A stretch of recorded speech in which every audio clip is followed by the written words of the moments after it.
How you doing? Okay. Everything's cool. Okay. So what can you tell us, that maybe we may say that we already know or we don't know, that you can enlighten us on about the making of this white man? Well, back in 1993, I did a tape called Human Artificial, and I did it in a lecture format. So I pretty much stuck to the main course of trying to explain the origin of the European based on the historical documents. I put out this particular pamphlet a year later in 1994 called the Human Artificials, and it went around the country, and also it's called Comedic in Ancient Documents of the Living Devil. And it was a real popular piece. I mean, people Xeroxed it till the graphics broke up. But what I was trying to do, this book was a consortium of different fragments from ancient and modern people dealing with the research of this European being created, or made in so many words, based on genetic engineering. And so since 1994, I've gotten tons and tons of other research, so much until if I was to put it in a book, it would take up about two of these books. That's how much information. But we don't have that much time. The information we have covered before. But what I want to do is to give an update or revisit this particular material from 1994 and put some new research down.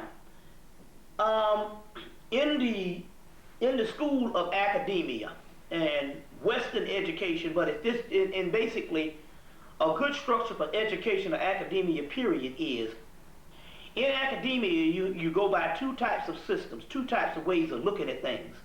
Number one, if you want to get to the truth, the first thing you have is anthropological or archaeological evidence, or some type of scriptorial or some type of ancient fragments based on, that would also be archaeology, where we talk about papyruses and rare books and rare artifacts that would actually literally tell the story of what are you trying to look for. And this would actually be the basis of the truth.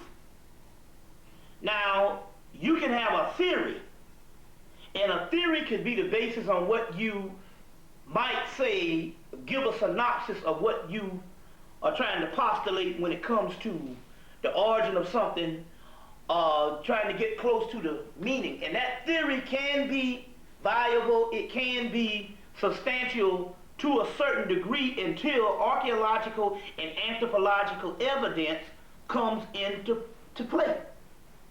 So now, dealing with the history of the European, we have several theories. Well, the white boy just decided he just don't want to deal with it at all.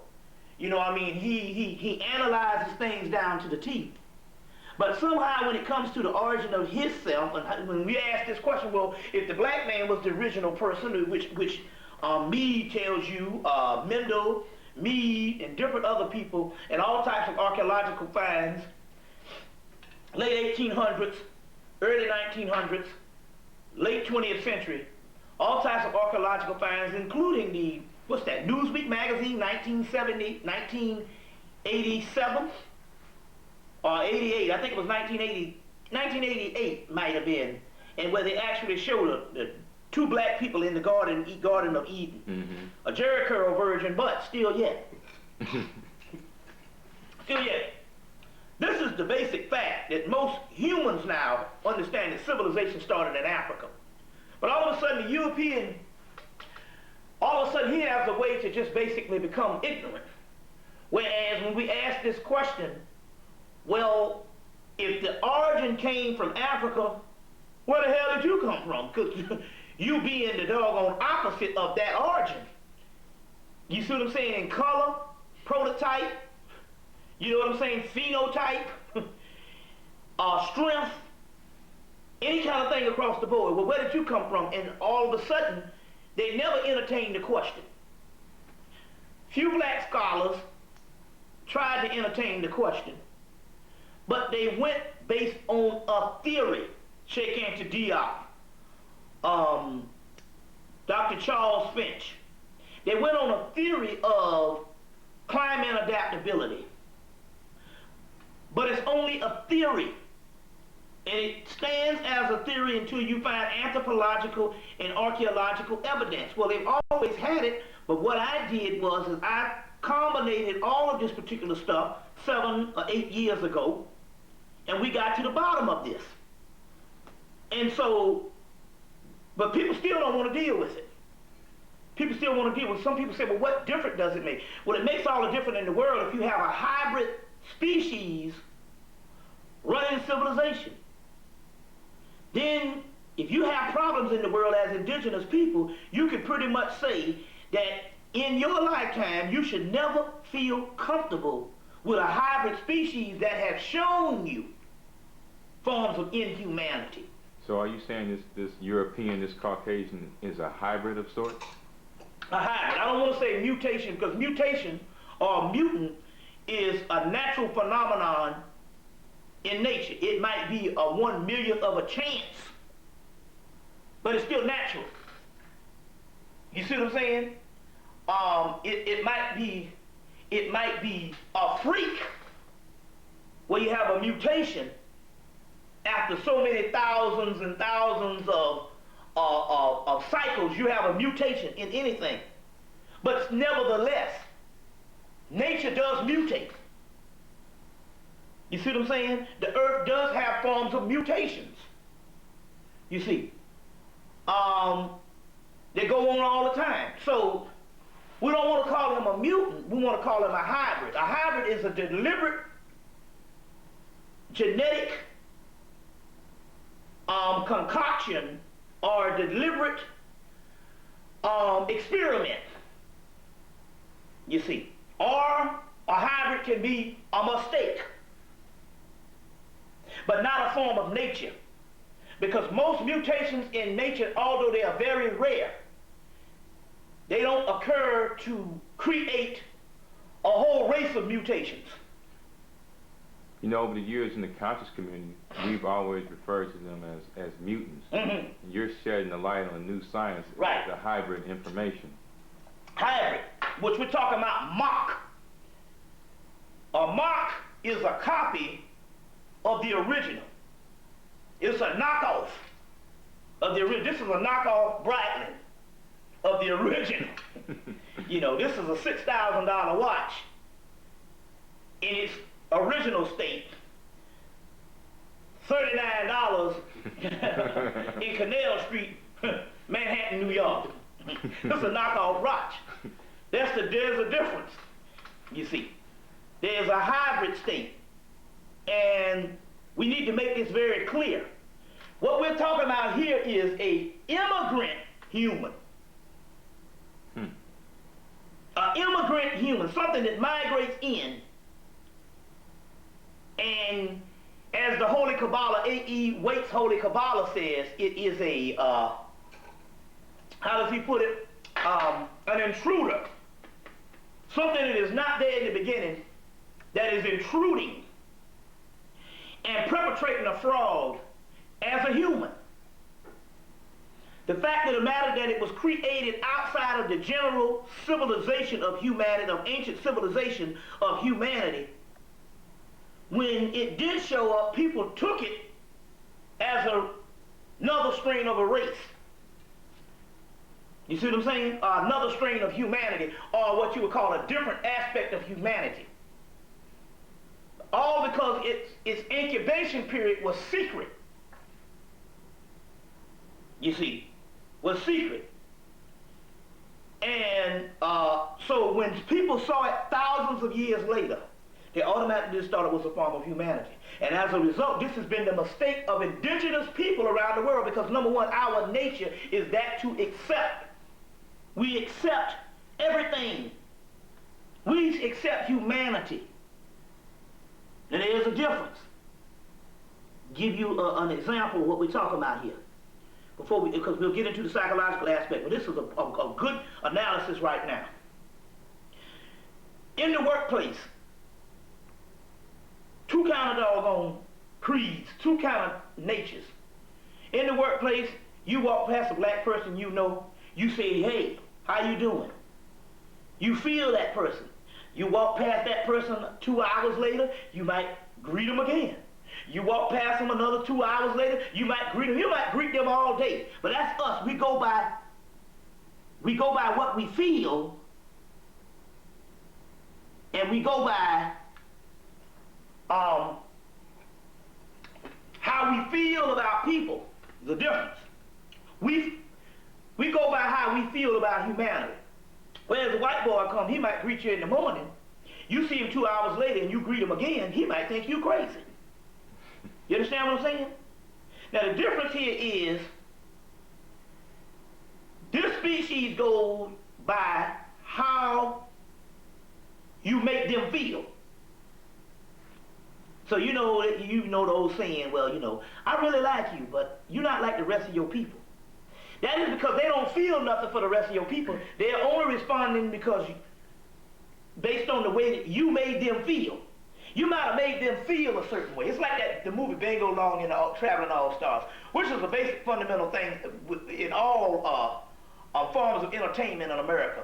They took to the road, they broke off from the Negro League. You know the movie, they took to the road, they said they was going to play white teams. They were beating the hell out of the white teams. The white teams was getting all mad and they had to go in and start doing all kind of buck dancing, clowning to kick their behinds. Because the European goes by the way you make him feel, not how he feels about you. There's a difference. You see what I'm saying? It's always, you can produce a certain way to make him feel. He will accept you based on the way you made him feel. But not necessarily accepting you just by being a human. So they can love a Michael Jordan because Michael Jordan has over and above made them feel a certain way based on his talent. But they don't necessarily like the race that Michael Jordan comes from. There is a difference. There's a difference. So we're just talking about two types of natures. Whereas we, the indigenous person around the world, he accepts you just because you're human. And that is the humane thing to do. So these crews that came in, this particular European that came in, we automatically accepted him because something in the way, something broke down where we didn't have full access on its creation because it was created by a renegade priesthood in secret. And that's what we need to get into tonight also too. And go into this particular science. So what we want to do is we want to go into several aspects of evidence to deal with this.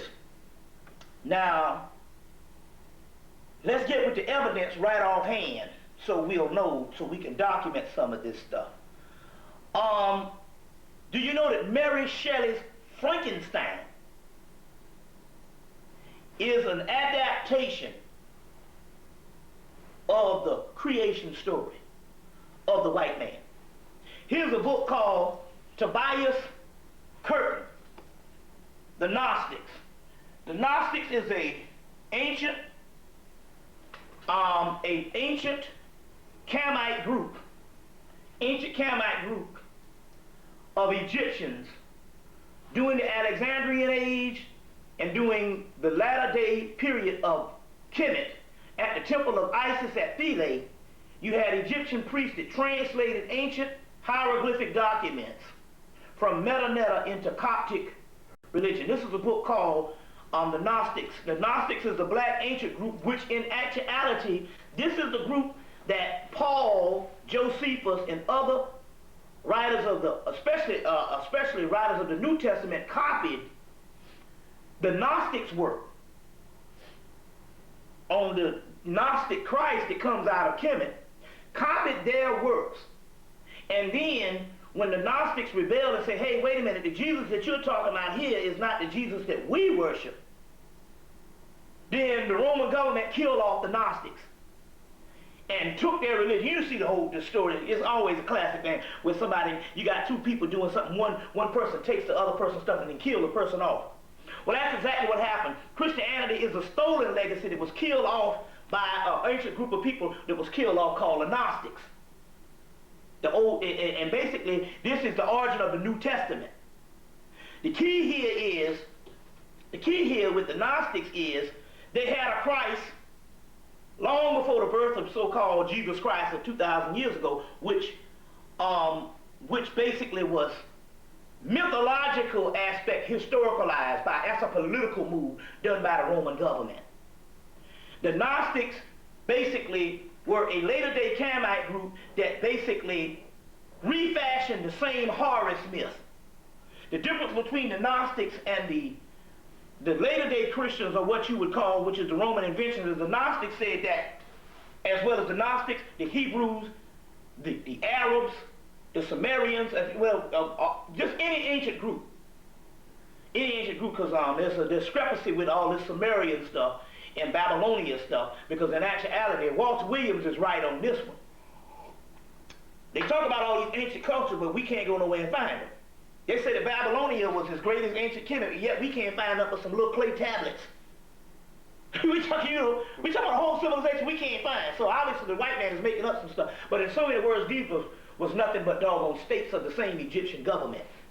So all of it was Kemet. All of it was Kemet. The difference is that the ancient world said that the Messiah is to come in the last days. The Romans say, no, we're going to make him come 2,000 years ago. And that is the great mystery that's going on. Sublime mythology makes grotesque history. So we're looking at a person of 2,000 years ago. You understand what I'm saying? That the attributes of the divine Christ is supposed to come back in the last days, in the latter days, which is the god Horus, Mithra, Perseus, Jason, Hercules, Dionysus, Sheba, Krishna. You understand what I'm saying? Krishna, Bacchus, Ha-ur, Ra-Heru-Ka-Hooty, Quetzalcoatl, all this particular one was all the cultures talk about. They talk about the end time Mashiach or Messiah. The Romans made it a historical person of 2,000 years ago, and that is the difference. Now, dealing with this, the Gnostics, in this particular book, the Gnostics, Cliff Tobias actually quotes Mary Shelley. And Mary Shelley, in the book, Man the Monster, chapter 2 of Mary Shelley's novel Frankenstein, is written when Blake was 59. Now Blake is a philosopher also. William Blake is a philosopher also. When Blake was 59 and said, we were of the beginnings of Victor Frankenstein's quest to obtain powers of God. Victor confessed that during the trip to Fanon, a town near the French Alps, situated in the shores of Lake Lenon, and he goes into this thing where, as she's quoting what Victor Frankenstein is inspired of, what he is actually trying to attempt, and in her novel appears the word of the human Asclepius. And Asclepius is Imhotep, is the Greek form of Imhotep. And it's the Greek, and this is the same God that all physicians swear to with the Hippocratic oath. Imhotep, which is also given a remnant of an ancient Egyptian school or mystery system that in actuality Victor Frankenstein, although a fictional character, is basically a retelling of the same old story of a person that creates his own human. So we're talking about Mary Shelley here, understanding in these certain occult societies that was springing up all around Europe at the time, and these occult societies that was custodians of different works like your Rosicrucians, who literally had this particular information of the creation of the European left behind by the Moors in Europe at the University of Salamanca and 16 other universities in Europe. They had all of these particular texts. We'll go into some of these texts in a few minutes. But Mary Shelley mentions Asclepius or Imhotep, which is alluding to an ancient arcane school of knowledge. This is very key. This is very key. This is in the book, Cliff Tobias' book, page 133 of his book called The Gnostics, where he mentions that, and it's in Mary Shelley's Frankenstein book. We're just tying this thing in from the fictional as well as the actual evidence based on fact. Now, going back, isn't it amazing that outside of the fiction, or outside, of the theory, that the only hard-nosed evidence that we have is archaeological and anthropological, which in actuality, we don't have to theorize on this. We actually have the ancient people out of their own mouths giving this particular information. We're going to go through some of this particular stuff. Now, the first thing we need to do, because we're talking about immigrant humans, or hybrid species. The first thing we need to do is I'll give a rendition of this, on what actually went down. Now, in this book, Hermetica, by Walter Scott. It's interesting that this book is not hard to find, but this book is being printed. It's just that if you go to the Rosicrucian Library out in California, they still sell this book. But all of a sudden, I noticed when I started really pumping this book, it became harder and harder to find. If you've noticed, a lot of times, certain books that I talked about, just mysteriously, it became harder and harder to find. And I'm not necessarily saying that in actuality that I'm ego tripping. Literally, people around the country, books that was plentiful until I started talking about them over and over again, this became harder and harder to find. But nevertheless, we have several texts. But this one I think is the one that is quintessential to what we're talking about here. Because in this particular book, on one of the pages, and Lord knows a book this thick with about 545 pages, to close the book and lose the damn page means you gotta labor.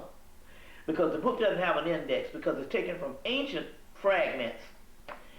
And somehow the book got closed on the doggone page, but I will quote it to you, because all I need to do is just show you the book. Walter Scott's Hermetica, where the Egyptians, or the Kamites, say that their biggest problem was to create another man. That's what the Egyptian says, documented in this particular book. That our biggest problem was to create another man. Right off the Hermetic text, and now to explain something about the Hermetic text comes from is the Greek word for Tahuti. The wisdom of Tahuti is the oldest science and some of the oldest sciences in the world that go all the way back, reach all the way back to Atlantis. I know that that's scholastic suicide for most people of the collegiate world, but let's just understand that the Greek sage, that the Greek Solon said that it was an Egyptian sage that talked about Atlantis. Now, Dr. Ben said that he did admit that this Greek sage, because I got the same text, talked about this Greek philosopher talked about how an Egyptian sage or a high priest told him about Atlantis. He did admit that. But he just said we just don't have enough evidence on it. But there's tons of evidence on this particular information. It's just that it's found in ancient mythology. And we got to understand that mythology, which we've been duped on this one, mythology is truer than history, because mythology is mutu, divine sayings, or true sayings. Mythology is the way the ancients recorded their history. You see, their history. So there's tons of information on this this land before the flood. and the land after the flood, antediluvian land, after the flood and before the flood. There's tons of information on this particular aspect. You got, I mean, all of your Vedic texts and literally your Hermetic text. So, the Hermetic text also says, quote something out of here,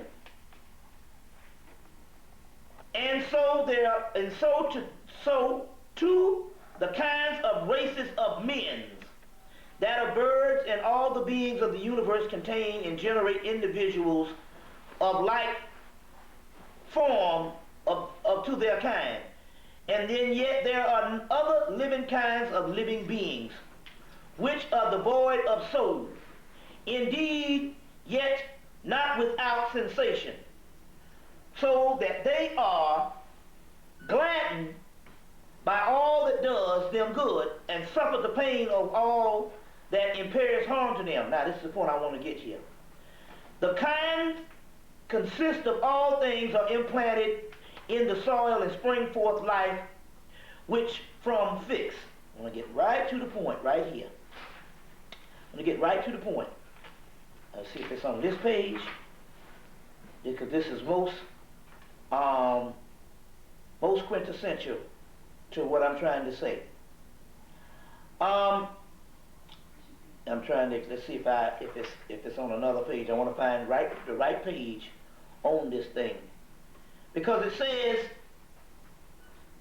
that there are another kind of living beings which are devoid of soul. So they say that these humans, these race of men, there are races of men that the Hermetic scripture says that are devoid of soul. Is it on? That are devoid of soul.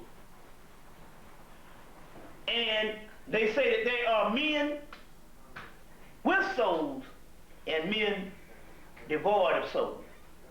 Now what we're talking about here is scholarship of the highest quality, because if the European boasts on his Western education, it is the Hermeticus corpus, which is the basis of Western thought. The corpus Hermeticus, which is the wisdom of Tahuti, which is brought up by the Moors, which is also brought up later by later Europeans that got it from Latin and from Greek. And this stuff was wrestled out of the Library of Alexandria. You see, so we're talking about some of the oldest texts in the world. But in this particular book, Hermetica, it says that one of our greatest problems is, this is what the Egyptians are saying, that we created another man. Walter Scott's translation of a Hermetica. What year is this book? Because some of us like the older text. The older text. Hermetica, early works, 1800s. Now I think it was later than that. I think it was done in the 1930s. Walter Scott's work. Walter Scott's work. But this is crucial information. Now, since the Egyptians say in their own words that they created another man, where do we get this from? And what happened? Well, what happened was, well, first of all, I want to read this particular part here. Coming out of ancient Kemet, documented Gerald Massey, we talked about this on the first Human Artificial. We'll put this in again as Exhibit A, Exhibit B, or whatever. The Egyptians identified themselves on the mountain of Rut. Now this is coming from the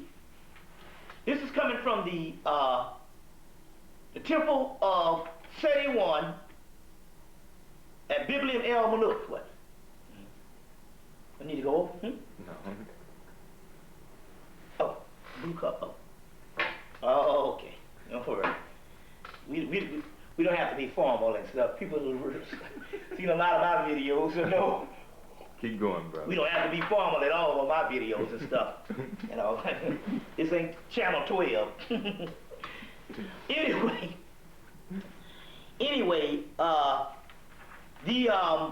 the temple of Biblium El Manouk at the temple of Ramesses the Fifth, but it's Ramesses the First, Seti I, but also in Biblium El Manouk, Ramesses the Fifth, you have this stuff. Now this is very interesting here because we know that the first Holy Land that ever, the first Holy Land before there was ever any Israel was a Holy Land in ancient Kemet called Abydos. And in Abydos, there's a temple called the Temple of Seti I, built by Ramesses II for his father that had just died, Ramesses I, Seti I. Ramesses II built this temple at Abydos at the first Holy Land when he was about 22 or something like that.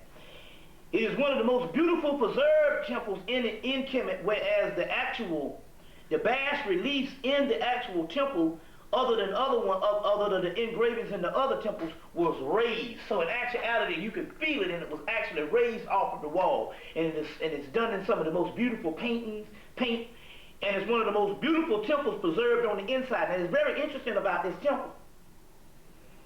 They never show this temple in Kemet, in Egypt. You never see this temple. It's one of the temples that they never show, and they always show all the temple of Edfu, the temple of Luxor, the temple of Karnak, the temple of Dendera, the temple of Isis, the temple of Esna. You see what I'm saying? They always show these temples in most books. They don't usually show a lot of temples on TV, not unless they're trying to exploit something. Because to me, the temples are some of the greatest architecture in the world. You saw building a pyramid, try building an Egyptian temple. But one temple that they never ever show, and that is the temple of Seti I at Abydos. I'm collecting Kamite or Egyptian artifacts and Egyptian pictures from the late 80s and the late 80s and the early 90s. And other than Dr. Ben's books, Abyssimbel to Giza, I don't find a lot of pictures of this temple. Now I find literally, other than Seti's book, which was a white woman who spent her whole life at the temple of Seti I and in that area. And you can also get a documentary on her, and National Geographic did a thing called Egypt, the Eternal Quest. They did it in 1982. You still show it on PBS every now and then. But outside of that little thing with Seti, and outside of Dr. Ben's book, who just so happens to be a black man, you don't get no pictures of Seti I. Now I got two pictures of Seti I, and it's very interesting. I get a picture and a painting, a real nice watercolor done in the late 1800s, when they first started traveling to Kemet, late 1800s to mid 1800s. I get this beautiful preserved temple, and they quote that it's one of the most preserved temples in Kemet, Egypt. I don't get any more pictures of this mysterious picture that I have in my library at home again. The next time I get a picture,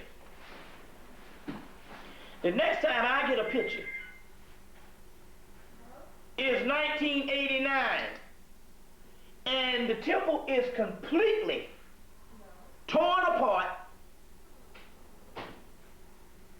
and reassembled, and it looks nothing like the original temple in the 19th century painting. Even Seti I, Seti, by the time she said she gets there in the 1920s or the 1930s, this white woman, she said the temple was completely demolished. And she spends her whole life with them literally trying to put this temple back together. By 1982, this temple is put back together, but it looks entirely different from the temple that I got in the 19th century drawing. And I get one picture, a color picture in 1989. It's an entirely different temple, and even the temple that Dr. Ben visits in the late 80s and in the early 90s is an entirely different temple than the one from the late 1800s, or mid to late 1800s. That meant that there was something in that temple that they saw. And they saw it earlier because Champollion, who is supposed to be the author of, who's supposed to be the person that actually deciphered hieroglyphics, which is a lie. Come to find out, there was a black man, here he goes again, there was a black man at the University of Chicago that just looked at the hieroglyphics and just knew it based on genetic observation, a genetic memory bank. And he was the one that translated the majority of that. And as usual, there's another black man whose story never gets out, and Champollion gets the credit. But nevertheless, Champollion goes to Kemet right after hieroglyphics has been translated. He goes to Egypt, sets sail to Egypt, and he writes 16 letters back to Champollion the Elder, which is his oldest brother. And when he gets to the temple of Seti I, he is very upset in his letters about what he found about the origin of the race, the white race. And in this, they talk about this temple of Seti I, they talk about there's 4 races of men. These are the 4 races of men. The 4 races of men. This one down here is suggesting the Tamahu from ancient Egypt. The Tamahu, which is the white man. Now, this picture of the 4 races of men is found in a book, Ignatius Donnelly's book, one of the few people that actually printed the picture. Ignatius Donnelly's book, Atlantis, the Antediluvian World. Antediluvian World. This picture here I put under the bottom is found in Albert Churchward's book, Signs and Symbols of Primordial Man. But nevertheless, this is the actual pictures that is explained by Gerald Massey, who is indicating what Champollion saw when he wrote back to his oldest brother, Champollion the Elder. And it says, the Egyptians identified themselves on the monuments as the Root, R-O-U-T. A pictorial representation is found at the tomb of Seti I, and there are 4 races of people arranged in the groups of 4 men each. Here is the picture of the 4 men. Red, yellow, black, and white. Well, we'll go into that. Of 4 men each. These are the Nashi, Nashi, or Nasi, N-A-H-S-I, Negroes, the Hemu, men of a light brown hue, with blue eyes and hair in a bag, and the Tamahu, which are the fair Europeans, and the Root, who are the Egyptians, or the Root, who are the Egyptians. So your Nasi, your Negroes, and your Root are the Egyptians. This is the 4 races of men: the Hemu, the Tamahu, the Nasi, and the Ruti. So we know that the Nasi and the Root, or the Ruti, are the ancient types: East African, West African. These are the typical groups, are not meant merely for conquered races, as may be gathered from significance of their names. The Tamahu are the white, light-complected people. In the Egyptian word, Tama means people and created, who are the created white, light, and ivy. So Tama means people and created. Who means, white, light, and ivory. The Tama who means the created white people. Well, who created them? The Nam is black ink, the Net is blackbird, the Shu is a person of birth, which means the original birth of the original people. The Nashim is one black born, or the Egyptian phrase, the black egg from the egg, Shu. You see, from the egg, Shu. So, in so many words, the Ruti and the Nashi, or the Nasi, are the original races. Goes on to say that the Ruti and the Nasi created the Hemu and the Tamahu. So the Hemu would be a brother look like me. You see, light complected, light brown complected. Sheikh Anta Diop, in his book, African Origins of Civilization, Myth and Reality, gives the entire story of the Tamahu in his book. He omits the section of the Tamahu found in the temple of Seti I, which in Jeremiah's Book of the Beginnings, Volume 1, page 27, he puts the page back, or in actuality the page can't be found because Jeremiah says before Diop. The page can be found. But he omits this particular part of the Tamahu in his particular book, African Origins of Civilization, Myth, and Reality. But you get the whole story of the Tamahu and Champollion and what he found and his disappointment and all of that. But in Jeremiah's book, Book of the Beginnings, Book of the Beginnings, Volume 1, Volume 27, you actually get that particular page. You get that particular page. Now, going back, we have a link of the Egyptians apparently creating this race of people. The Honorable Elijah Muhammad said it in the Theology of Time that the Egyptians created the white man. Well, in Hermetica, they say that our biggest problem is we created another race of people. In the Hermetic text, Kamite text. Now, going back, let's try to trace this story on when did it happen. First of all, we understand that there was no such thing as Egypt. That's the Greek name. The name was Cam, just like another ancient name of Ethiopia was Cush, Punt. These particular names, Cam, Cush, Punt, these names meant they were describing certain areas and certain people. So the word Cam, the word Cush, all that means black.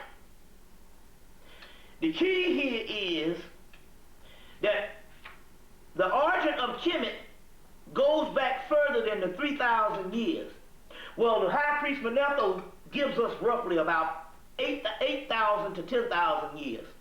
But if we want to go back, we know that the Sphinx is carbon dated to 90,000 years. We know that the pyramids is just as old, as just that they had white limestone casings on them, which the Arabs, when they invaded, they used to build Cairo from the limestone cases of the three great pyramids. The point is that these things are very old and way older than 3,000 years ago. You see what I'm saying? They're older than Khufu.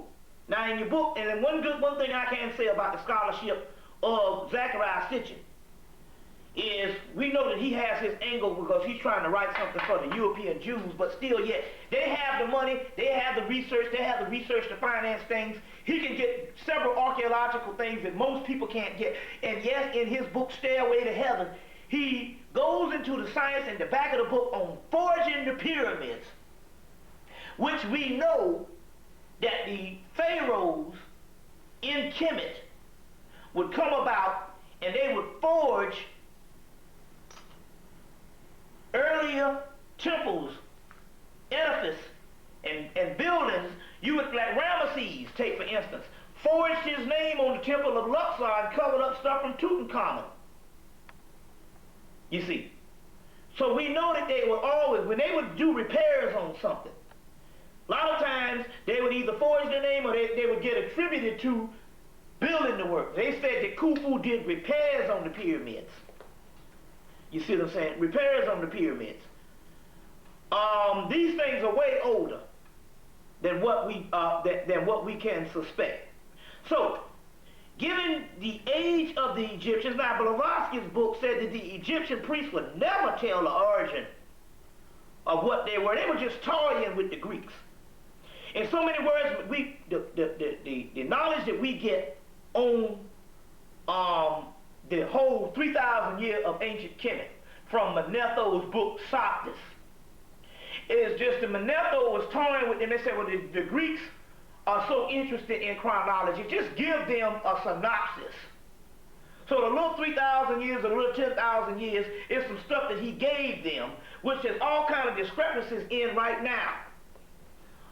Where they have all kind of conferences and saying and stuff, a lot of this stuff don't hold up. So they gave them the 500 pharaohs of the 300 pharaohs of the dynastic and the 500 pharaohs of the pre-dynastic, just to shut the damn Greeks up. But they said that even Blavatsky's book said that they would never tell the origin. You don't never tell a person your origin, because a person can dictate how to control you based on how old you are. They would know exactly what to deal with. And the Egyptians of the Camites, that was very secret, and they would never give the origin of that. And number one, they didn't deal with time the way we dealt with time. You see what I'm saying? Now, even in the book, in Jeremiah's book, Natural Genesis, also quoted with Blavatsky's book, Secrets of Doctrine, they say that the Egyptians plotted the stars for 40,000 years and didn't tell no damn body. Plotted the damn celestial universe for 40,000 years. They said that they have a 25-year cycle. The Egyptians talk about a 25-year cycle of the world's great year. 25,000-year cycle of the world's great year. Said the damn Egyptians went through 8 of them. You see what I'm saying? So we're talking about, just like the Honorable Elijah Muhammad said, there ain't no birth records, there is no time. This stuff goes on and for thousands and thousands and thousands of years. Now the document that they found in the British Museum, very old, it was an Arabic document. They couldn't even find the regular regular Arab-speaking people. They couldn't even find it. They had to go and get an old ancient Arab family with the ancient dialect to translate these particular documents that was left behind by the Moors. And when they translated, they had to go get a black family in Arabia. One of those black families is left behind. You know, you go to Arabia and it's 85% black. They had a conference at the Arabian expedition. They had a conference, they had an expedition or an exhibit of ancient Arabia or Arabia in 1989 that I went to in Atlanta, Georgia. And I was like, wait a minute, is this Arabia? Because I thought it was Africa. It was blue-black people all over Arabia. So they had to go and get one of those particular people with a dialect to translate this particular fragment that was left behind in the British Museum. And when they translated, they found out that the chronology went 2 billion years. And we're not talking about 2 billion men or some 8 man. We're talking about 2 billion years of advanced high beings. Exactly what the doggone mythology talks about. So it's like, man, we don't even have anything that can even calculate that. The only thing we even had to come close to that was the Honorable Elijah Muhammad saying that the black man was 66 trillion years old, which is a symbolic number we don't know. And it's no different than what the doggone mythology talks about as millions of years. Even in this book, the Nag Hammadi Library, dug up in 1945, translated by James Robinson, in this particular book, where you have a mythology that will span in 2 pages 10 million years in 2 pages of the actual mythology or the actual text. This stuff is very old. This stuff is very old. Remember now, the white boys got to push the timeline up to 6,000 years because that is the time that he comes into play. So this is a form of psychological mind control. If you give the world only 6,000 years, he can justify, or he can tell you that he's always been here. That's what black people say now. Well, we gotta live with them. Not if they only been here a few days ago. Now, going back, the Egyptian priests that we talk about in Kemet, we're talking about literally thousands of years ago. Now, this puts this thing back to Atlantis, these play on words. Whether you call it Egyptian, Cam, Cush, Atlantis, Lemuria, all that stuff, Alchemori, there's several names for the planet Earth. You see what I'm saying? Timeri, we got this big debate going on. For a play on words, we just say a long ass time ago. In this case, we'll pick Atlantis, because we got tons of information on this in the Vedic text, Gnostic texts, several texts, Hesed's Theogony, the Enuma Elish coming out of so-called Babylonia. We got tons of this stuff. The Gilgamesh epics, there's tons of this stuff that is in mythology. Now, going into this particular stuff, what happened? What happened? Let me give you two synopses on this thing. The Rosicrucians, which is a European Masonic group, is some of the custodians of the ancient documents of the making of the white man brought into Europe by the Moors when the Moors ruled for 700 years and set up 16 universities. The Rosicrucians become the custodians of all these ancient texts, and several other occult groups become custodians of several ancient texts. So what we call a quote-unquote Yakub story, the Rosicrucians had one. As a matter of fact, one of the Rosicrucians told me back in 1992 that the white man is an experiment gone bad. He said, but the UFOs is coming to take care of this mess. That was his rendition of it. Anyway, we talk about a divine power.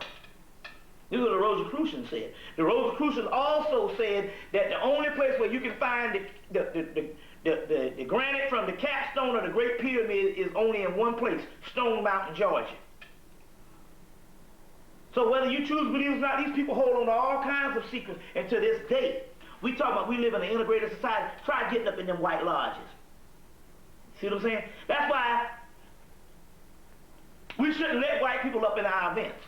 Because they have meetings on us every day discussing our fate, and you are not invited. You can't get up in a doggone legitimate white lodge. All this great land of immigration and freedom, go and get in a white lodge, because the white lodge is the only doggone educational system in America. And they are not going to let you be educated. Outside of the new research of this black stuff that I'm putting together and other scholars, the only educational system in America where you get a complete education of the universe, the world, and how the world works, the origin of man and the whole gauntlet of stuff, is the doggone white lodges. And they ain't gonna they might integrate a few little tuxedo wearing niggas on the ground level, but we talk about the people that run this world. Don't you let somebody fool yourself. You can't get up in there and you're not invited to the table. That's why we shouldn't invite white people, you see what I'm saying, in our forums. Because you can't go to the meetings that they make decisions on your everyday life. So are you saying that the black Masonic lodges are just a club or something? The black Masonic lodge is no different than the AKAs, the Deltas. You know what I'm saying? Pi Bacon Club, Zeta Phi Beta, Sigma Gamma Rho. You know what I'm saying? All that is a social club, drinking liquor and driving cab. You know, it has nothing to do with real ancient Egyptian mystery system whatsoever. As a matter of fact, most black Masons didn't even know what the fuck Hemmit was. You know what I'm saying? They're thinking that 33 years is the 33 years of Jesus Christ. Well, wait a minute. Hell, Jesus Christ wasn't even on the planet when this shit was put down. You know what I'm saying? And singing Negro spirituals and stuff like that. That has nothing to do with real ancient knowledge. Ancient knowledge is an educational system, nothing short of the educational system that Negroes go to and call themselves educated. That is an inferior education compared to the original mystery system. This is a lifelong study. You understand what I'm saying? So, no, the Black Lodge is nothing but a joke. It is a pathetic joke. I will say the goals and the objective of the Black Lodge in its inception was honorable with Prince Hall, what I think he was trying to put forth. But we talking about the Black Hall, the Black Lodge we've had for most of the 20th century ain't nothing but a doggone stymie and our gang Little Rascals Club and shit, you know, with a little dog with a circle around his eye and stuff. You know what I'm saying? Or the Honeycomb Hideout Club and stuff, you know what I'm saying? The Secret Handshake and all this kind of thing here, or the Peanut Gang. you know, some Charlie Brown shit, you know, and some Lucy and the dog that sleep on top of the doggone doghouse and shit like that. It has nothing to do with real ancient mystery system at all. A 33rd degree Mason or whatever and stuff like that is almost a person in kindergarten, even compared to a brother like me. You know, I have to, just to sit down and do this particular lecture on, I got to come with basic tools. You see what I'm saying? We're talking about real comprehensive scholarship here. Now, going into this particular science, the Rosicrucians tell us of two stories. One story is found in Rudolf Steiner, head Rosicrucian, Rudolf Steiner's book, Atlantis in Memoria, which is hard to get. You can find all of Rudolf Steiner's book, but you can't find his particular book. One of his other books, good books, is Cosmic Memory and Universe, Earth, and Man. Excellent books. And in that particular one, Atlantis in Memoria, they talk about a god, a Manu, this particular scientist named Manu, that took a germ from man and made another race of men. It also goes and talks about the moon separating from the earth. Same stuff that the Message to the Black Man talked about, that people scorn and say is posh and ludicrous. Rudolf Steiner's Rosicrucian talks about the same thing of the making of the white man. Rudolf Steiner's contemporary at that time is H.G. Wells, who writes the fictional adaptation, The Island of Dr. Moreau. You just need to get that movie to find out the origins of the white man, as well as Mary Shelley's Frankenstein, to give you a synopsis on what's going on. But his is closer to the truth, because in this particular science, now we have those particular documents and we have other stuff, but in this particular information, because we do have the Hermetic text where the Egyptians say, our problems, and we made another race of people. So we got to buy the balls with scholarship here. We can go on and on and on, and we will. But in this, let's go into a synopsis. We're talking about thousands of years ago, so the best thing I can do to paint this picture is to give you a synopsis that is done by the ancient art of channeling. In this case, my ex-mate Ginger McFarland channeled closer to the truth on what actually happened, which later on I verified in these particular scriptures also too, in these particular books. And in so many words, let's just give a name to this thing. Let's give a name to this particular character. We'll just say Yaqub. We do have him in Donald B. Redford's book, Egypt, Canaan, and Israel as a real person. A so-called quote-unquote Hyksos god. Now we know that the Hyksos is nothing but the pre-dynastic Egyptians. So let's say a pre-dynastic Egyptian god, or pre-dynastic Egyptian person that they end up worshiping. We also have it in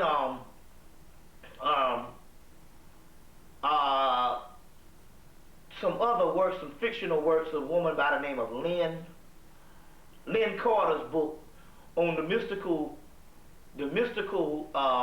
whereabouts or the mystical experiences of Yaqub, which is also defined as Jacob in the Hebrew text. But let's just take that word for right now, just for the sake of argument. We'll just, whether you believe that or not, we'll talk about a fictional character. Well, I'll add a little more light to it, so it'll bring it into phase. Bring this thing into focus, excuse me. In ancient Atlantis, or the ancient schools of ancient Kemet, mainly in the Hermetic schools, are the wisdom of Tahuti, or the schools of Tahuti, which later was identified as the city of On in Heliopolis, Kemet, and which also is connected with Imhotep, the first physician or doctor and the father of medicine, which is also connected with King Zosa, who commissioned Imhotep to build the first pyramid of Kemet, the Step Pyramid in Kemet. So we got a connection and a tradition going on of the Temple of the Wisdom of Tahuti. To get some more information on the Wisdom of Tahuti and this particular school, get Graham Hancock's book, The Sign and the Seal. Because even your whole science of the Ark of the Covenant and how to make this particular chest of Osiris comes out of Graham Hancock's book. But anyway, this School of Tahuti, the Wisdom of Tahuti, which is a picture here of the god Tahuti. Another book that just recently came out called The Way of Hermes. The Way of Hermes, which Hermes is the Greek word for Tahuti.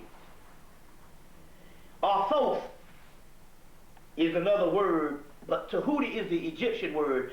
And it says new translations of the Corpus Hermeticum and the definitions of Hermes Trismegistus to Asclepius. Here's that word again, which is Imhotep.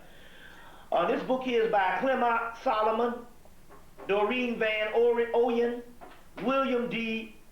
Wharton, and Jean Pierre May. The book called, put out by Inner Traditions, Rochester, Vermont, The Way of Hermes, which is nothing but some more of the Hermetic text. This is just an updated version of this. This is one of the last ones to come out. I think it came out. I think it came out in '99. So this is one of the last ones that came out of the Hermetica. There's a new Hermetica that came out in '99. Also, '98. Also, late '98, '99. It's called another book called Hermetica. And there's also another book called Hermetica by Copenhagen, which is a real scholarly breakdown of these earlier scriptures by Walter Scott. Copenhagen's book, Hermetica. So there's 3 Hermeticas out, and The Way of Hermes, which is one of the last ones to come out on this particular stuff, put out by Inner Tradition, which is an esoteric book company. Now, this priesthood that stresses back to Atlantis apparently was schooled in the ancient art of alchemy. The ancient art of alchemy. They had, and the ancient art of alchemy is not only the study of the universe, the stones in the universe, the stones on the earth, the atoms in the universe, the breakdown of the universe, every single element that goes in the making of the physical and the spiritual. The physical and the spiritual. The ancient art of alchemy deals with that. It is the highest form of education, or the highest form of science. It's the highest science ever known to man. The ancient art of alchemy. It is also the study of melanin. And melanin is the God substance that oozes through the veins, and it is the biological makeup of the most ancient people on earth, the God race, the sage race, called the African race, if you want to call it a race. The ancient schools of Atlantis are Kemet. Take your pick. The ancient schools of Atlantis and Kemet. You had priesthoods. These particular priesthoods at this particular time taught the ancient the ancient science of alchemy. They also taught the most advanced form of gene splicing. We're talking about people so advanced until in Sir Lawrence Gardner's video, he talks about, which is from this ancient dragon society they got over in Europe and England. And they talk about, in Scotland, wherever, they talk about how when the Egyptian, when the Europeans went up into Kemet, first Napoleon, and then after that a whole host of crackers, went up into Kemet. The British got there, and they found in the Great Pyramids this white substance. And whatever this substance was, if they put this powder on this book would float. If they put this powder on this glass would float. If they put this powder under this house would float. They put it under your automobile, the automobile would float. This suggests a science of even the building of the pyramids. Because even Ivan Van Sertima told me back in 1989 that he even read about how the Egyptians could throw some stuff on the ground and the ground would turn slick as ice and they could slide things. Well, we're talking about the ancient art of alchemy. So they had the science on whether they could move tons, these objects, with this particular power. This particular power. In Louis Spence's book, Occult Sciences of Atlantis, if you get your hands on that, which is one always out of print, Occult Sciences of Atlantis by Louis Spence's book, talk about how they can make this black powder outside of the body. They can literally make this melanin outside of the doggone body. There was advanced alchemists of the royal art.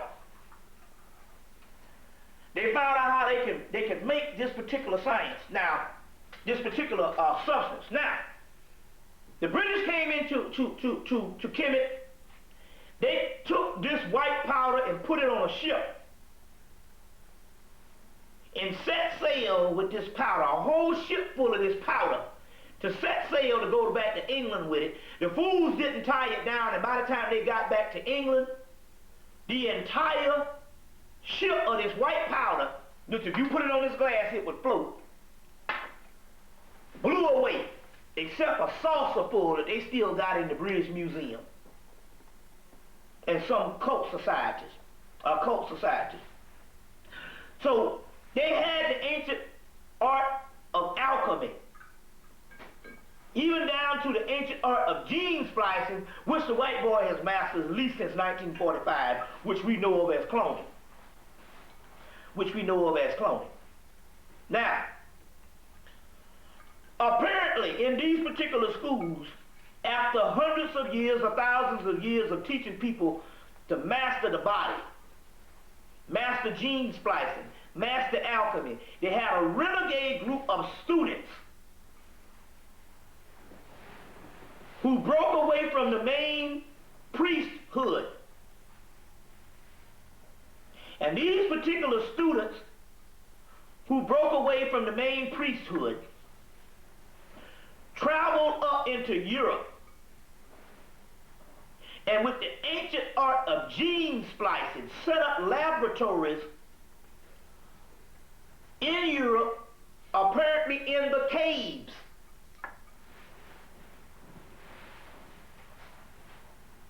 They set up these particular laboratories with gene splicing,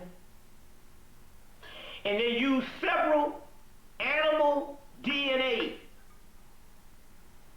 along with human DNA. Animal DNA along with human DNA, and they spliced together a hybrid species.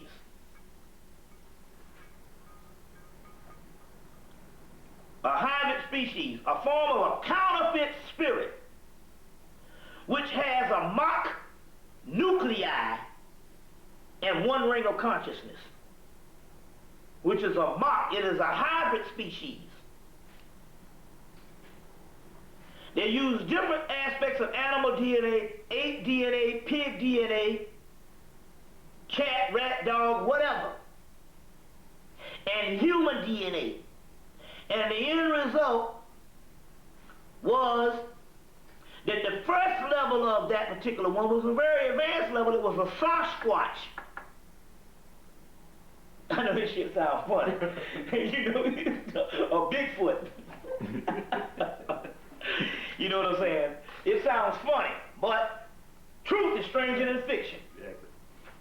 Which was a Sasquatch type of ape-type figure that was very advanced because it had the first levels of the human DNA in it, which means that it had a higher intelligence.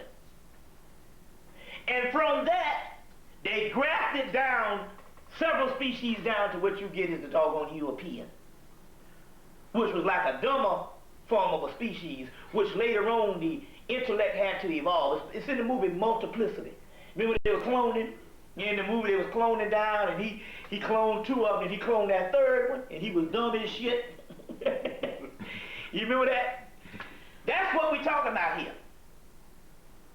So they grafted down to that last and final product. Although it was hairy, it wasn't as hairy as the Sasquatch. So they had several beings and stuff like that. That's the reason why this particular Sasquatch thing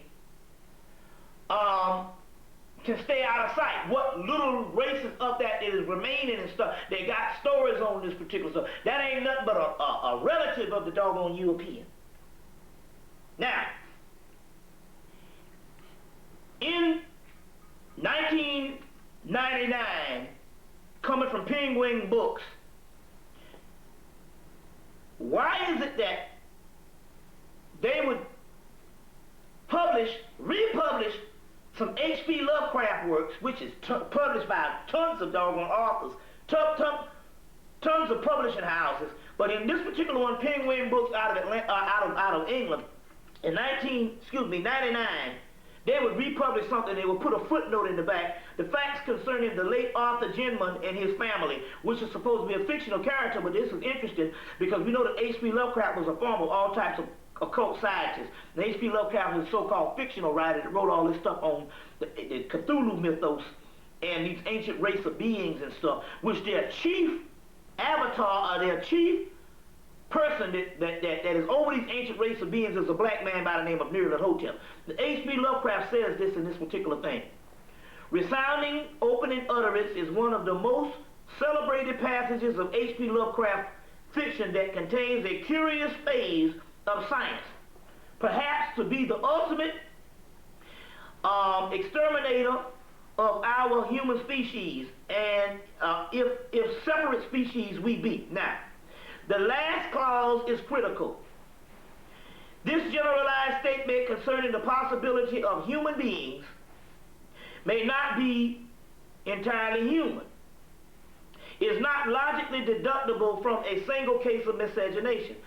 What H.P. Lovecraft appears to be suggesting is that the inhabitants of a primal African city of white apes are not only the missing link between apes and human, but the ultimate source of the white civilization. The entire white race derived from a primal race in Africa, a race which had corrupted itself by intermingling with apes. This is the only explanation of the narrator's opening statement, which says if we knew who we were as Sir Arthur Ginman did, i.e. we would commit suicide. We may not have white ape in our immediate ancestry, but we are all products of an ultimate miscegenation. Now this is coming from the 1999 footnotes in the back of the Cthulhu Mythos book, Call of Cthulhu, of Penguin Publications out of London, England. Now why would they put this back here and all? Now first of all, what's the name takes this statement and writes the movie and writes the novel Congo. What's the boy name? They wrote the movie Congo. He also wrote Jurassic Park and all those movies. He wrote Congo, Jurassic Park, Michael Crichton. Michael Crichton writes Congo because he's getting this particular stuff from H.P. Lovecraft, but on the other hand, to clear this up, they didn't intermingle with a race of apes. This is a fictional piece, or this is somebody trying to sum up something that's greater. In so many words, if you put this on a high scientific thing, they grafted ape DNA with all other kind of ape DNA. So the white boy is right when they say that they come from apes. And this whole origin of species of natural selection based on your boy Charles Darwin. Now we know that Charles Darwin in academia now, in all Western education now, you can't cross You got to stay on both sides if you're going to be legitimate. Based on their legitimacy, on what they say. They set the guidelines for what they want in their universities. And they're saying based on their scholarship, Western scholarship, you either got to believe in the evolution theory of Charles Darwin, that we all came from apes, or you got to believe in the creation theory of the Bible and most Western religions. You see what I'm saying? And never the two shall merge themselves together. Number one, because they're trying to hide the origin of this whole ape thing. They'll put it behind that and stuff, because the simple fact, they want everybody to believe we came from one single source, the apes. And so therefore, and other than to say we came from the ancient black man. This is the key on this doggone Charles Darwin thing, which was a part of secret societies, which was a part of a secret society that came up with this foolishness and stuff. It was a consortium of the secret societies, just that Charles Darwin is the author of the book. You see what I'm saying? And what's the natural selection, or whatever the name of the book is and all.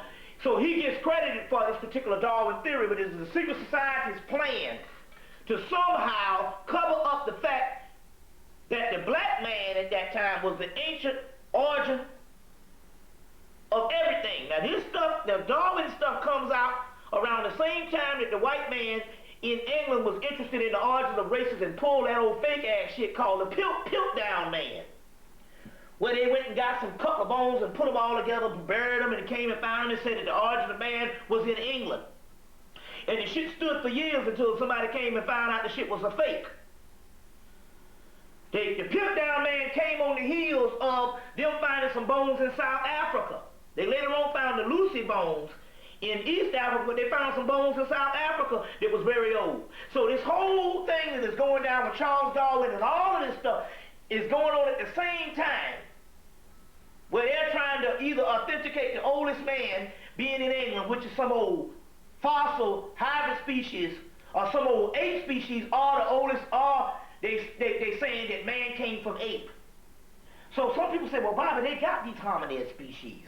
They have all these species of these different apes and stuff. Archaeology proves it. Yes, it proves it.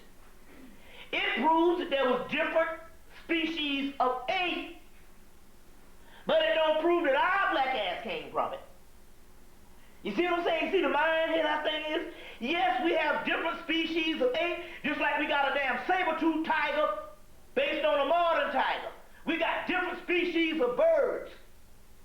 But it don't prove that man came from the different species of ape. They can't bit more prove that this shit evolved into the black man. Now who am I going to go by? Am I going to go by a bunch of crackers that's talking about a bunch of different species of apes, which we have an origin? Yeah, we will give them. The white man does have an origin from ultimate miscegenation coming from apes. But we don't. Now who am I going to believe? I'm going to believe the ancient Egyptians, the ancient Africans, all the ancient society that say that we came down by way of a transference from another dimension, if you want to call it, another vibratory rate, if you want to call it, and if you want to get plain with this thing, we came from heaven.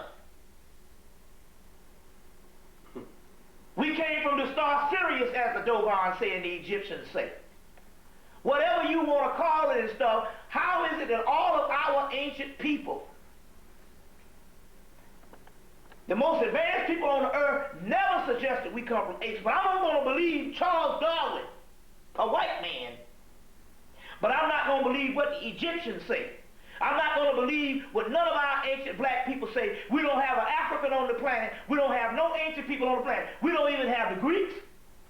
We don't even have the so-called Sumerians, if you want to believe there is a Samaria. You don't have the Babylonians. We don't have the Persians. We don't have none of the so-called other made-up ancient races and stuff. But we don't have the most advanced people that know some stuff. We don't have nothing on the temple walls of Kemet. We don't have nothing on the temple walls of Seti 1 saying, but just the white man was created. But on the temple walls of Seti 1, and these are the most advanced priests, they say that we came from the eye of Ra, or we came from the eye of Nut, we came from the eye of Noon, we came from the eye of the primordial waters, or the primordial origin. This is is the basis of all mythology. We don't have no mythology on the planet suggests we come from apes, and yet we will take that shit with Charles Darwin because the white man sets the standard. So who am I going to believe? I'm going to believe the Egyptians, that we are all now saying the most advanced. The white man can't build a damn pyramid now. He can't build an ancient Egyptian temple. Simple stuff. But yet I'm going to believe him about some ape things. But we know that this is to cover up the origin of the black man being the oldest in the world. And we still go by this foolishness to this day. Because if you can put us all as coming out of one species, you can doggone justify this crap of being here. He takes the timeline and he pushes it up to about 6,000 years. That means in actuality that is the time that we can trace his history. So if you say that Earth is only 6,000 years, you damn sure can say that the white man been here all this time. And that's why Adam and Eve gets painted white. As well as everything we see in creation is painted white. This is mind control. Do you think that our people have a problem with dominant and recessive genes? Understanding that concept? Yeah, we have a problem with everything. You know, this is why, if there ever was even if we talk about the good old Christians, they talk about there's going to come a time when things get so bad that God got to damn intervene. Well, if there ever was a case for that, it would be a case for black people. Black people are not really a good analytical people to really analyze jack shit anymore. We're not a good people, and I'm not talking about us as the origin of the prototype of mankind. I'm talking about this straight up Negroes. We're not a good people to analyze anything. What? 1 out of 10 got good common sense. And I ain't talking about no damn, this ain't got nothing to do with no education.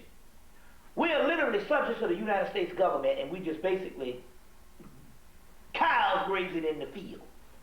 So if there's anybody who ain't going to analyze nothing and is going to realize anything about the recessive or anything like that, we have been reduced down to a people that just ain't going to doggone look into things outside of what this damn slave master tells us is legitimate. You see what I'm saying? That's just the problem we have. We'll get into that particular psychological aspect and all, but then again, there's so much stuff on it. The key, going back, is another aspect is, now you got a new school of scholars that try to put forth that the black man came from the ape. This is the black man, the black scholar now. Taking Darwin's theory and trying to make this shit reality with the Egyptians and all that shit, and yet they don't see no kind of shit to say this. Now, this is the key. The white man will even allow you to say that the black man was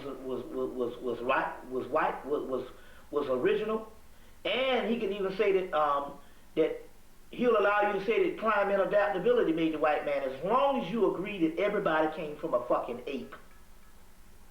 You see what I'm saying? I don't see no damn apes just fucking around talking lately. I mean, hell, if you got some damn apes that stood up and started talking, seemed to me that process could repeat itself after a couple of million years. And I don't see no damn ape talking. You understand what I'm saying? I don't see no damn ape talking. One of the mysteries here is this. If we agree based on the Egyptian science or the Camite or the Kemetic science or any ancient black science to say that we were advanced beings, and we have evidence that we're advanced beings because we got what is called knowledge. It didn't evolve. It was always here.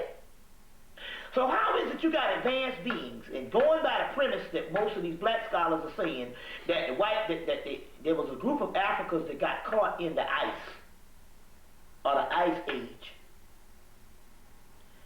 If we're going by that premise, there's a group of Africans that got trapped in the ice age and somehow mutated.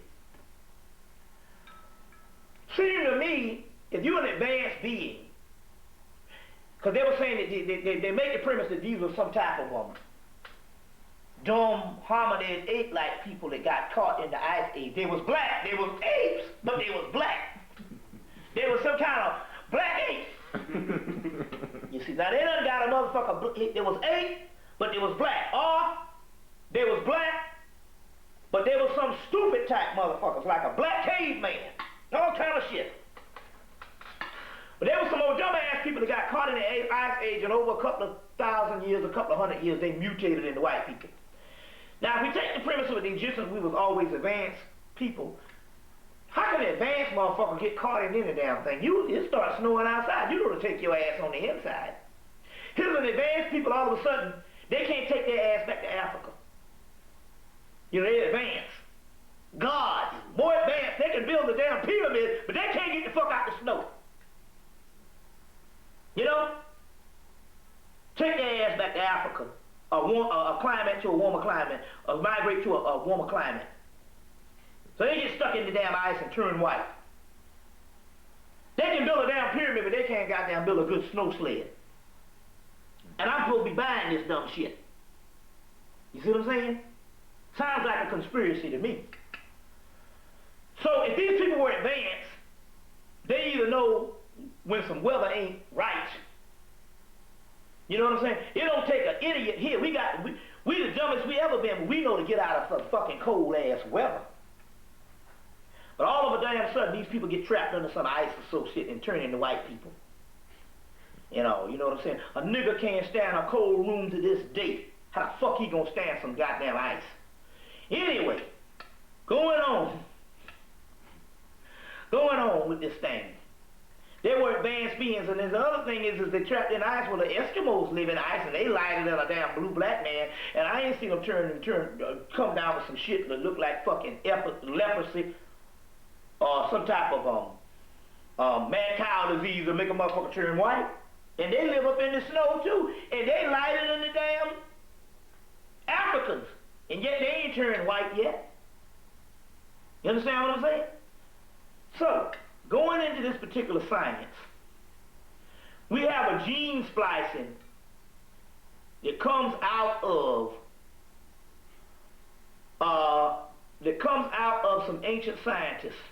Some say the Yakub, whatever it is. It was a Yakub. It was a renegade group that broke off from the priesthood. It was a younger group. Apparently, they knew how to create a physical shell. They knew how to create a spirit. That goes along with the cloning process. Because all this thing is modern. All this is an ancient form of cloning. That's it. White man clones like they've been cloning since 1945.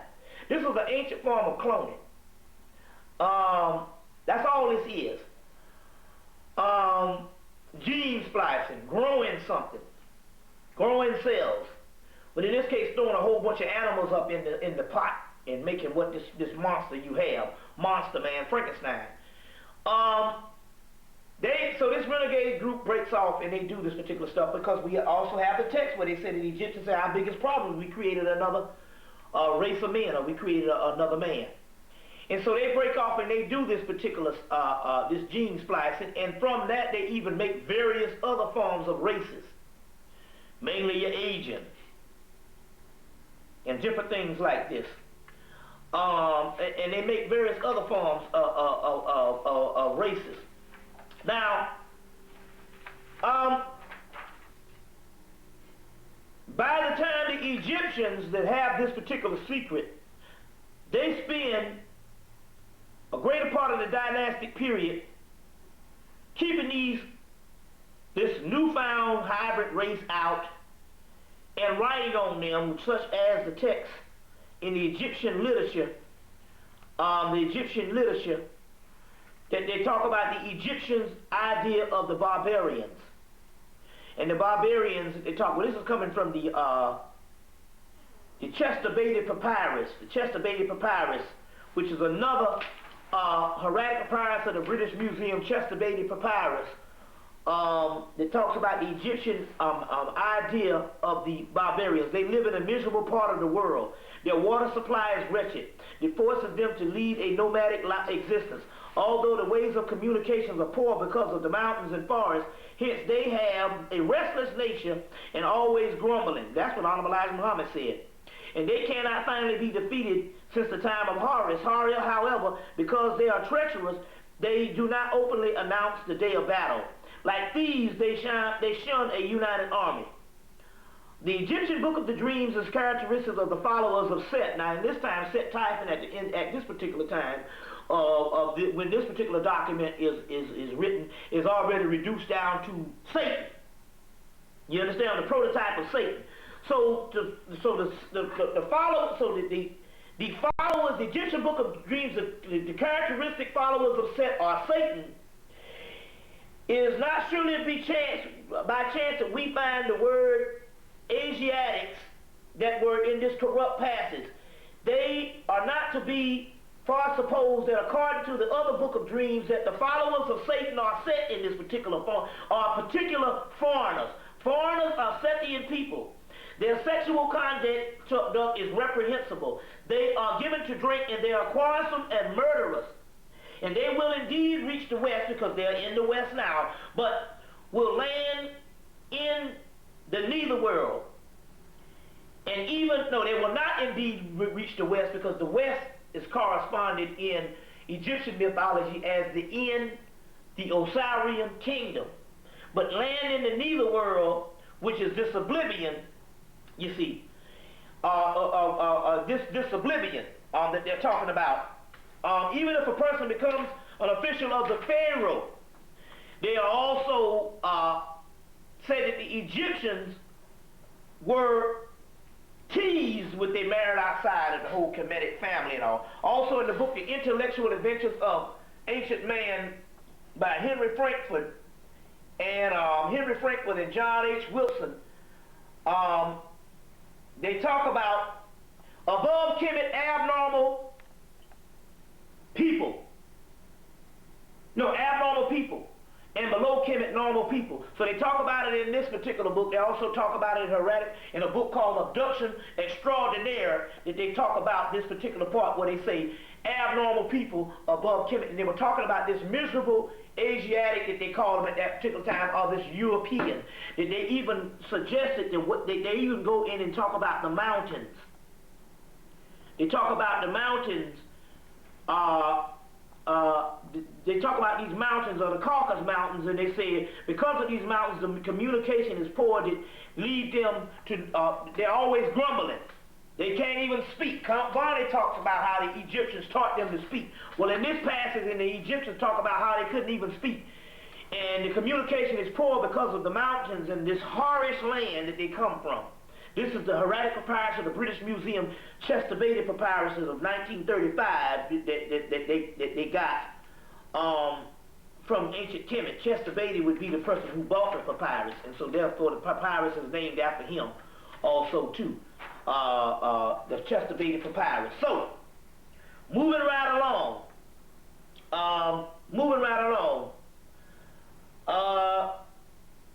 This was the original clones. They are also called counterfeit spirits. Now, apparently the counterfeit spirits are separated from the true beings from a single essence. That single essence would be what we would call melanin, or what we would also call soul. So there's a difference. Everything on the earth plane has a spirit. The roaches have a spirit. Cats and hogs have a spirit.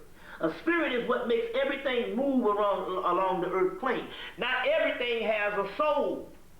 Why? Because the soul, it comes from the original origin before creation. The word soul means what? Sun. You study soul, you get the word solar, you get the word Saul, Solomon, Saul, Amen, hidden sun, hidden God. The word soul means sun or star. That's what the soul is. It's a particle of light before creation. That which comes in after creation, created on the earth plane, cannot have, it is not capable of having that is created before the earth plane. Before creation. So in this particular thing, it can have a spirit. Everything down here has a spirit and an intelligence, basically. Because it just borrows memories. We'll go into that in a few minutes. But a soul is something different. There's the difference. But in this particular book, Hermetica, they say there are these people who are devoid of souls. In the Nag Hammadi, coming out of ancient Kemet in 1945, they talk about these soulless ones who are called hylics. And a hylic, hyl, means physical earth. And these soulless people, although they might have a spirit, they are called hylics. This is quintessential Camite or Egyptian thought. Now you got it in black and white. This is what the ancient priests knew. They're called hylics. There's a difference. So when they say, when I cut, I heard someone say, when I cut you, you bleed. When you cut me, you bleed. You ever hear this shit? When I cut you, you will bleed. We all listen to, we ain't the same, goddamn it, a hog bleeds. You cut a hog, it bleeds. That don't mean nothing. Hell, a damn fly bites your ass the right way, a mosquito, and I hit it on the shit. It might have just got the blood, but it damn sure bleeds. But a hog bleeds, a dog bleeds, a damn rat bleeds. That don't mean nothing. You see what I'm saying? That don't mean anything. Now, what this thing is indicated in the Astro Body by Lieutenant Colonel A.E. Powell's book. And Lieutenant Colonel A.E. Powell's book talks about it on page 169. But he also talks about the black magician and its pupils. The class that corresponds to somewhat that of an adept and his pupils, except the development has been for evil instead of good. The powers acquired being used for selfish and instead of altruistic purposes, among its lower ranks, these are the practical rights of several medicine men in various tribes and higher intelligence. They are more than blameworthy of Tibetan black magicians. In so many words, what he's talking about here, he's trying to indicate that there are groups of people, that is renegade groups of people that literally, and this is on page 168 of his particular book, he talks about voodoo schools, but he's misguided because he didn't know anything, because at that particular time they was trying to discredit voodoo. But in this particular book here, he goes in and he talks about how these black magicians of Atlantis created and dabbled in several things outside of good purposes or whatever type thing, and basically, in so many words, created what he calls an astral corpse known as a shade, which this thing is an entity which is not really, in a sense, an individual at all. Nevertheless, it bears its exact personal appearances, possesses his memory. So if it's not an individual, who is the individual? The individual who is the human is the black man. It possesses his appearances, which is arms, legs, and feet, and arms, legs, and head, torso. So the appearances, it has the shape of a human body. It might not look the same because it obviously is white compared to black. But possesses his appearances, possesses his memory, and all his little idiosyncrasies. So going back, an astral corpse is known as an entity which is not an individual and not in any sense a real individual at all. Nevertheless, it bears an exact personal appearances, possesses its memory, and all little idiosyncrasies. It may therefore readily be mistaken for him, as indeed frequently in seances. It is not conscious of its act of interpretation, for as far as its intellect goes, it must necessarily suppose itself to be an individual. It is, in a sense, really merely nothing but a soulless bundle of all the lowest qualities. The length of its life of the shade varies according to the amount of lower mental matter that animates it. So this matrix of this particular physical plane is the only reason why it's living, is because we got this mental or this physical realm that keeps this damn thing going. But it is only a physical entity. It has nothing to do with the original person that will go beyond this. But it is steadily fading out. Its intellect is diminishing quaintly. And it was until they found out about this melanin and this melatonin stuff that they went into World War II and all this type of stuff here. And as a result, from Yale University, they came up, they found out about the missions of the black man and melanin, later on isolating the gene in 1968. And from that, they're using this ancient elixir of melanin to stay alive and to keep functioning on a certain level. On a certain level. Its intellect is diminishing quaintly, though it may possess a great deal of a certain animal cunningness. Even quite towards the end of its career, it is still able to communicate by borrowing temporary intelligence from the medium, the original ones. From its very nature, it is exceedingly liable to be swayed by all kinds of evil influences, and it is being separated from the higher ego. It has nothing in its constitution capable of responding to the good ones, or what they call the original ones, the black ones. It is therefore lends itself readily by several minor purposes of some baser sort of black magicians. The mental matter possesses gradually disintegrates and returns from the general matter of its own plane. So in so many words, whoever these magicians was doing, they was trying to create a new race of people for whatever thing they wanted lordship over.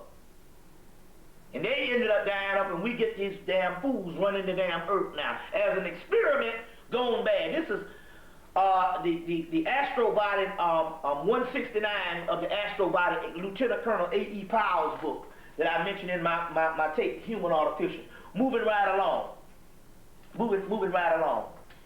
In the particular Nag Hammett, in the book The Apocryphon of John, they talk about the creation of these counterfeit spirits, which these particular counterfeit spirits. Now, unfortunately, when we read these texts, we come to find out that in actuality, before they created the white man, based on these particular texts, that they created a counterfeit spirit of a black man. Which in so many words, it also says, and in so many words, that you got black people down here that don't even have souls. Based on the amount of people that you have now compared to the original people. You got millions of people. You didn't have original souls that was transferred down here, original sons. S-U-N, so they talk about that, but that's a whole nother lecture. But nevertheless, this is what we're still talking about, is these particular counterfeit spirits. In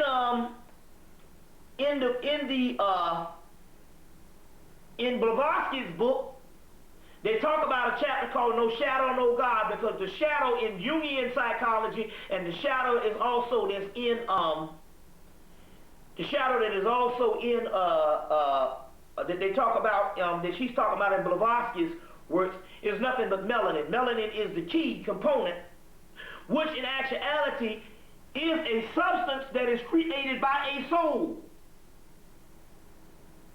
So the soul creates the melanin in its purest form. It's just like you have a light and you strike a match, and the next thing you know, if you put up against that white wall, you'll see that soot. That soot is coming from that fire. Well, that's what the melanin does. It creates, the soul creates a shadow. And the original soul, which is the word Christ, Christos, crystallized essence, it gives off a shadow, which is this particular carbon, 6 protons, 6 electrons, 6 neutron, which is the basis of carbon, which is the basis of melanin. So melanin is created by the soul. And the soul is a little subatomic particle down in the gastrointestinal tract, or what they call the root chakra. Root chakra. Now,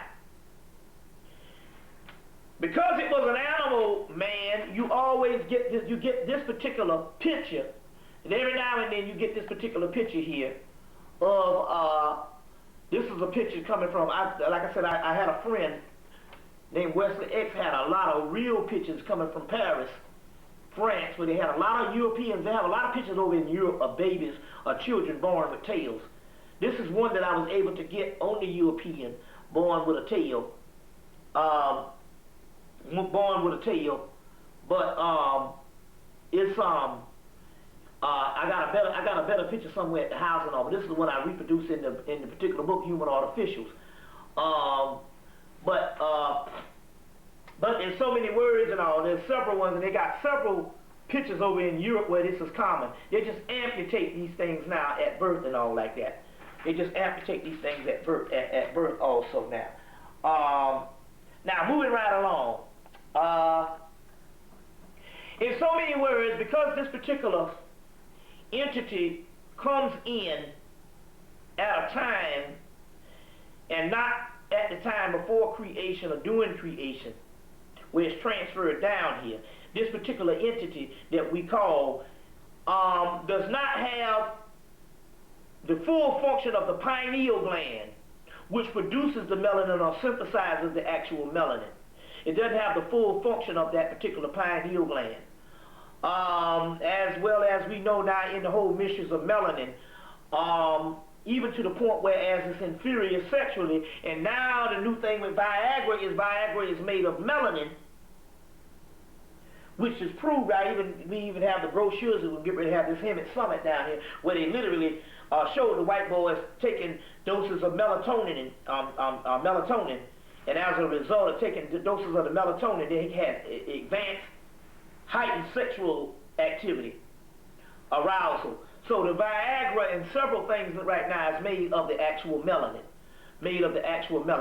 One of the keys here on why this particular thing functions and literally took over the planet Earth and literally killed off tons of the indigenous people around the earth, millions and millions of indigenous people around the earth, and made us small, as the book of Enoch said.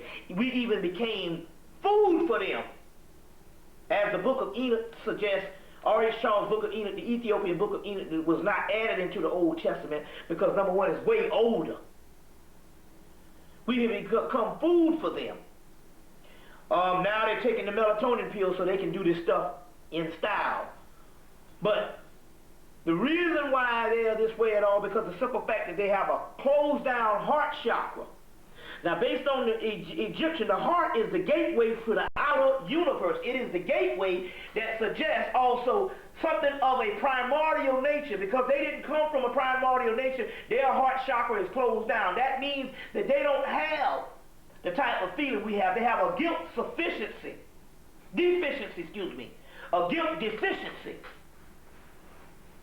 And that guilt deficiency and all, they're sociopaths by nature, which means they can justify it. They can live by it. We're talking about a psychopath, a sociopath. We're talking about a sick individual, which now has the entire world sick. Because he's only operating off of what he said, a third of his particular brain. Whereas that's right, because the other part of the brain can be accessed by the pineal gland. And since now we live in a society where it is set up to even access only a third of the brain, we're not even trained into accessing the greater part of the brain. But we used to do it all the time. It was called talent. It was called genius. And they are cut off from accessing that third part of the brain, the other regions of the brain, because they don't have the pineal action or the pineal ability. So when you hear about no one will enter into the kingdom unless they're circumcised, they're not talking about circumcision of the penis, because what about a woman? They're talking about circumcised, because also the pineal gland is also called the penis of God. And the pineal gland that they're talking about is not necessarily talking about the penis down here. It's talking the uncircumcised penis is talking about a calcified pineal gland, which broken down, that's uncircumcised, which means it doesn't work. It doesn't work. And all of the above, they can't see, they can't hear. The DNA, if it's a mock nuclei with one ring of consciousness, even the DNA is only 2 strands, but they are even saying now that even in genetics, even as recent as 1998, in a conference in 1998, genetic conference in 1998, they said that the genetic stuff with black people, they don't even have the technology to even study it. They just call it junk DNA.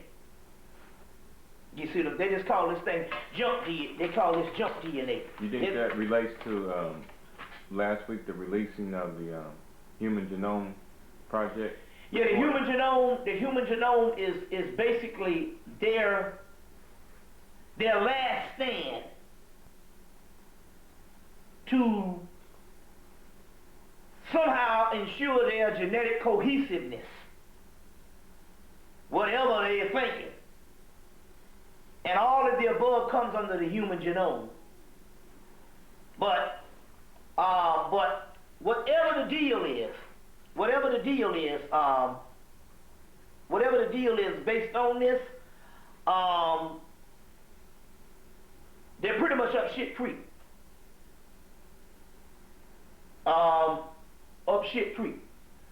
Gerald Max's book, Gerald Max's lecture talks about the Egyptians saying these are people of nothing. They are a nothing people with pig snouts and little tails. This is what the Egyptians, the Camites, say.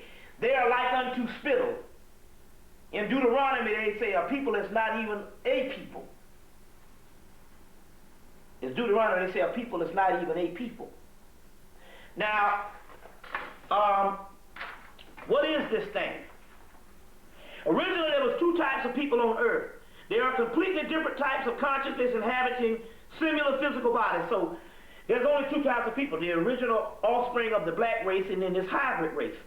70% of our bodies have a demonic counterfeit consciousness, which has been created by an evil demiurge or the express purpose of surviving evil. They do this by attacking the remaining population in energy terms in order to exploit them and steal their energy from them.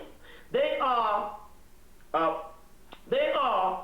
rebellious, belligerent, and destructive and evil. Their attacks are not merely physical, but more in a subtle level, translated into the multitude of ways of draining energy from the beings of light.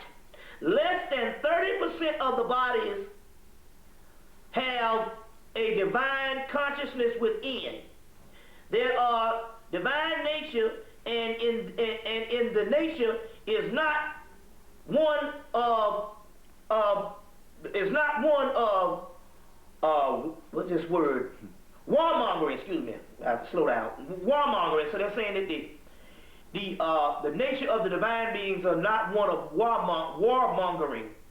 In fact, these are generally disintegrated by the struggle and have proved to be easy prey. So they have been disintegrated by the struggle, and they are attacked and lose energy to the evil essence, and they undergo a disastrous conscious equivalent to slow spiritual death. So they're saying that in so many words that these counterfeit beings drain energy from the original beings. They drain energy from the original beings. And basically, that's what the A.E. Power books say, that it possesses the memory and basically drains energy from the original beings. And that's what this particular counterfeit spirit does. What books are you reading from? This is coming from Joseph Cipolloni's stuff, Making Sense of the Madness, What's Going On. He has several books out. Joseph Cipolloni out of Australia, if you can still get a hold of these particular books. And he talks about the 2 beings in society. One is a counterfeit spirit, but also and he's also, what he's doing is he's basically breaking down the Nag Hammadi library of the Gnostic scriptures dug up in 1945. He's putting it in his synopsis, but it's all coming out of chapters in here called the Apocryphon of John, and a chapter in here called the Tripartite Tractate. The Nag Hammadi library translated, The definitive new translation of the Gnostic scriptures is complete in one volume, which it took them damn near 40 years or whatever, 40-something years or maybe 30-something years to translate it into English, edited by James Robinson. So he's taking the actual scriptures and breaking it down in his terminology is based on these counterfeit beings. Joseph Cipollone, in his books Making Sense of the Madness and What's Going On, also, he breaking that particular science down. So, in so many words, what you have is so much evidence on this particular person being a created being or a hybrid made being until we could go on for a whole year trying to explain this stuff. It is just that vast on this particular immigrant human, as they call them, or what they call the intruder. The intruder. Several texts, like your Hermetic text, talk about this animal man. Talks about this particular animal man. If you read the true mythology, it is clear. It is clear of what this stuff is actually talking about. You got any questions? Yeah, we got to change the tape. Then we come back with some questions. Okay.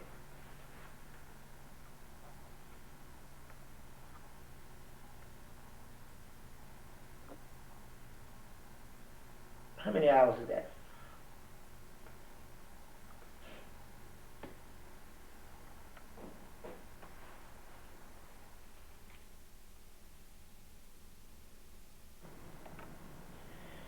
So summing this thing up and all, this is a update on something I did 7 years ago called The Human Artificial, and actually wrote a pamphlet on it. I put together, comprised a pamphlet on this thing. This is just other information, re-entry into this, where we give new scholarship, especially a lot of stuff coming from the Nag Hammadi Library, and the whole Hermetica series that we didn't have at that particular time. We had Thrice Great Hermes, but we didn't have Walter Scott's book. We had G.R.S. Mead's book, and some new stuff that's coming from Australia. What's Going On by Joseph Cipollone, as well as Making Sense of the Madness. By Joseph Cipollone. The book The Gnostics by Tobias Curtin that also mentions Mary Shelley's Frankenstein in that. Later on, like I said, the book Rudolf Steiner's book, Atlantis and Lemuria, as well as H.G. Wells' movie, his particular novel, put in a movie in 1996, played by the top actor in the white race, Marlon Brando. The Island of Dr. Moreau.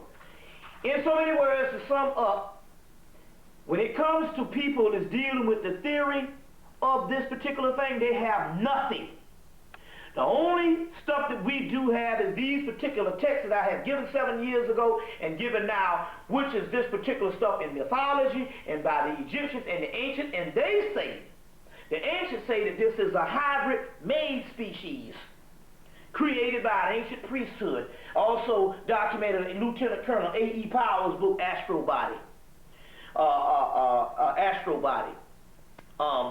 So, in so many words, this is an update into this particular information,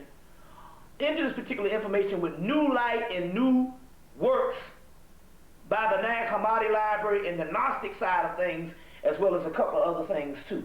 And so this is where we end with this stuff, giving more information into this particular research. And there's tons of this particular research, and so we even challenge you to even go in and even find more and more of this particular science. But nevertheless, it is making the Honorable Elijah Muhammad's work legitimate that we used to laugh at. We find more in the ancient archaeological and anthropological evidence to suggest that than we do in this theory stuff coming out of regular academia. Check. You be here? Still out of your blood. jobs. Don't give no blood. Don't give no damn hair samples. That's your new shit. Take no vaccine. Well, you know about the vaccine, but now it's about hair samples and blood. Any doctor tell you to give blood. Any organization, now they're going to be black conscious organizations telling you got to give blood. You see what I'm saying? That's what they're doing with Eatonton, Georgia out there. How many people went to Dr. York thing? Huh? Nobody in this stuff. Do they have to give blood? Anybody heard about this thing? Yeah, you got to give blood. So anytime they're telling you to give blood, that means it's a cloning organization. Do they have to give blood in the nation? I mean, we need to know these things. Anybody who's in the Nation of Islam? Do they have to give blood? Okay then, well that's safe right now. Do they have to give hair samples? Okay, we need to know now, because this is what time it is. You see what I'm saying? This is what time it is. Jewel Pookrum. You heard of her? Because you got to give blood. All this blood when you're sick. You see what I'm saying? You don't give your blood or your hair samples to nobody, because if they got one strand of your hair, they got a new you. If they got some blood, they got a new you. See what I'm saying? They got a new you. What's that? What if you go to the doctor? Oh, first of all, you don't even need to be going to no goddamn doctor, period. Well, if you're having a baby or... Either you have your baby in your... Look, my damn brother had his baby in his damn bathtub. Him and his goddamn woman. It ain't hard. You did it for about 1 billion years for the cracker told you gotta go to a damn hospital. Now, you did some shit for 1 billion damn years. That means the only thing you need to have a baby is a goddamn tree. That's it. A fucking tree. Like the Native Americans. Go hug that tree and the baby come out like you taking a shit. That's it. I heard that squat like in a lot of... You squat? You squat like you taking a shit or whatever. That's all it is, having a goddamn baby. You see what I'm saying? So, that's the key. Or the midwife or whatever. But my point I'm trying to make is, you don't need to be fucking around no hospital. Right now, if I get sick,